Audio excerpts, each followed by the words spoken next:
배우는 사람들은 여전히 자기 생각의 필터링을 거치면서 노래를 배웁니다. 그만큼 자기 사고의 뼈대가 바뀌지 않았기 때문에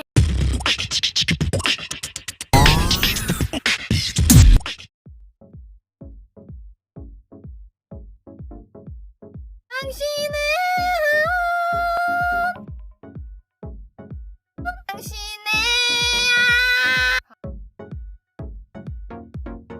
바로 호흡. 그러니까 이 영상도 복식 호흡 연습 열심히 하라는 거냐고요. 호흡 연습 열심히 한다고 열심히 마시고 열심히 뱉으시면서 노래 안 넣으셨던 분들, 바로 여러분들을 위해 오늘 영상을 준비했습니다. 노래할 때 호흡이 정말로 뭘 의미하는 건지 아주 깔끔하게 정리해 드릴게요. 이번 영상에서는 여러분들이 뇌를 바꾸시고 생각을 바꾸시는 거, 그게 포인트예요.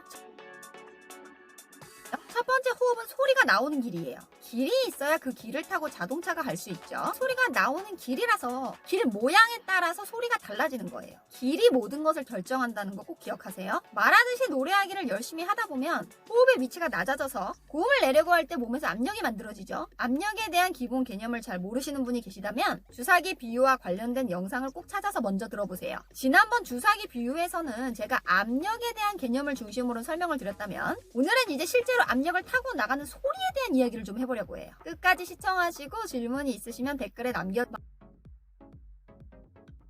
분들은 노래하실 때 이런 고민을 많이 합니다. 이렇게 소리에 대한 고민이 많으시죠? 저도 이렇게 숱하게 고민을 많이 하면서 시간을 보냈는데, 알고 보니 이런 고민 자체가 틀렸어요. 결론부터 말하면 소리는 어떤 방법으로 내는 게 아니라 그냥 내는 거예요. 제가 오늘 드릴 포인트, 바로 여러분의 생각이 바뀌어져야 한다는 부분이 이 부분을 두고 말하는 건데요. 그럼 가수들에게 있어서 소리란 무엇인지 제가 지금부터 알려드리죠. 예를 들어 보겠습니다. 아주 두꺼운 빵 하나가 있다고 생각을 해볼게요. 그 위에다가 잼을 발라 먹으려고 해요. 그러면 여러분은 얼마만큼 잼을 바르시겠어요? 가장 이상적인 빵과 잼의 비율이 있겠죠? 저는 그 지점을 약 9대1 정도라고 생각을 해요. 빵이 9, 그리고 잼이 1, 이렇게 되는 거겠죠? 즉 잼이라고 하는 것은 아주 얇은 층이고, 잼이라고 하는 것은 빵이라는 길 위에 그냥 슬쩍 바르는 거죠. 조금 더 적나라하게 말하자면 빵 위에 그냥 얹혀있는 느낌? 소리라고 하는 게 힘을 빼거나 말거나 하는 거랑 상관없다는 개념이 여기하고 관련이 있어요. 다시 한번 말하지만 빵에 잼을 바르는 건요, 빵이라고 하는 그 두꺼운 층에 그냥 살짝 얹혀져 있는 거예요. 눈치채셨겠지만 호흡이라는 걸 이 빵으로 본다면 소리라고 하는 것은 이 잼이란 말이에요. 여러분들의 소리와 가수들의 소리, 그 차이점을 지금 공개할게요.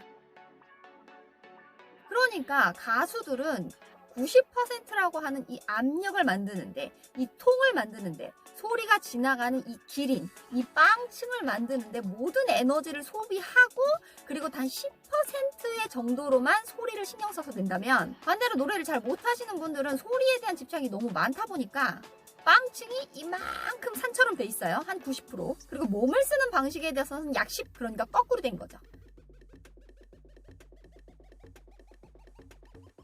그래서 빵과 잼이 9대1이 되어야 가장 맛있는 비율이 돼야 할 것을, 즉 다시 말하면 가수들의 소리가 나오는 비율이 돼야 할 것을, 집중력에 대한 분배가 제대로 되지 않았기 때문에 엉뚱한 결과가 나오게 되는 거죠. 그럼에도 불구하고 아직도 소리에 집착하실 건가요? 문제는 소리가 너무 많아서 걱정인 거예요. 빵층은 요만한데 잼을 갖다 삽으로 붓고 있는 격이죠. 자, 또 예를 한번 들어보도록 할게요. 아주 허우대가 튼튼하고 갑바가 두꺼운 마네킹이 있다고 생각을 해봅시다. 소리라고 하는 것은요, 이 잘생긴 마네킹이 입는 옷 한 조각에 불과해요.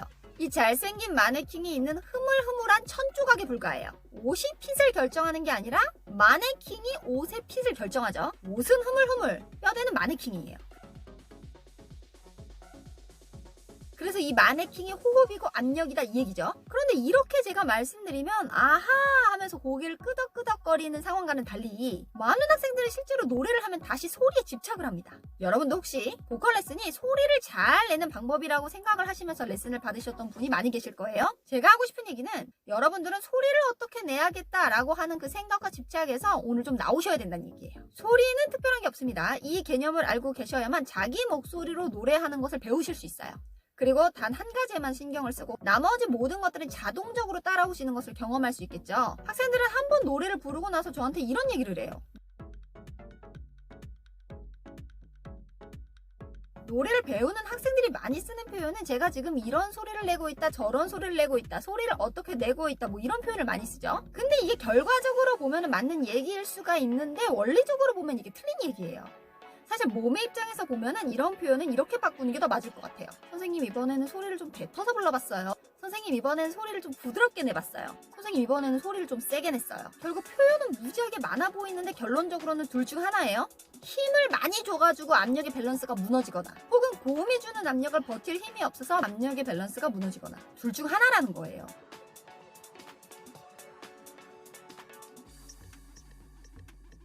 그러므로 이런 소리 저런 소리라는 개념은 없습니다. 여기에서 음색이라는 개념은 좀 있을 수가 있어요. 근데 이 음색이라는 개념조차도 여러분들이 아시는 것처럼 창법에 따라 음색이 바뀌는 것은 아니고요. 소리의 강약의 정도 그리고 울림의 위치 그리고 공명점의 이동에 따라서 노래 부르는 사람의 의도와 상관없이 생겨나는 게 음색이에요. 그러므로 오해하지 마셔야 할 부분은 음색이라는 것이 창법에 따라 바뀌는 것은 아니에요.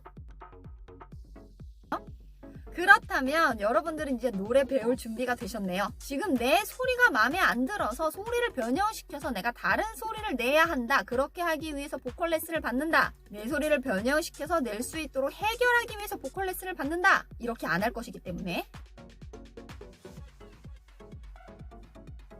얇게, 힘있게, 부드럽게 뱉는 소리, 먹는 소리 그런 집착에서 나오시게 되면 여러분 반은 성공한 거예요. 그만큼 생각 바꾸기가 어려워요. 제가 계속 레슨을 하면서 긴 시간 느꼈던 것은 무엇이냐면 아무리 정확하게 가르쳐주거나 선생님이 아무리 올바른 방식으로 알려준다고 하더라도 배우는 사람들은 여전히 자기 생각의 필터링을 거치면서 노래를 배웁니다. 그만큼 자기 사고의 뼈대가 바뀌지 않았기 때문에 지금하고 다른 소리를 내기 위해서 신경 써야 되는 건 소리가 아니고 다른 거란 말이죠. 몹시도 안타까운 적이 많았어요.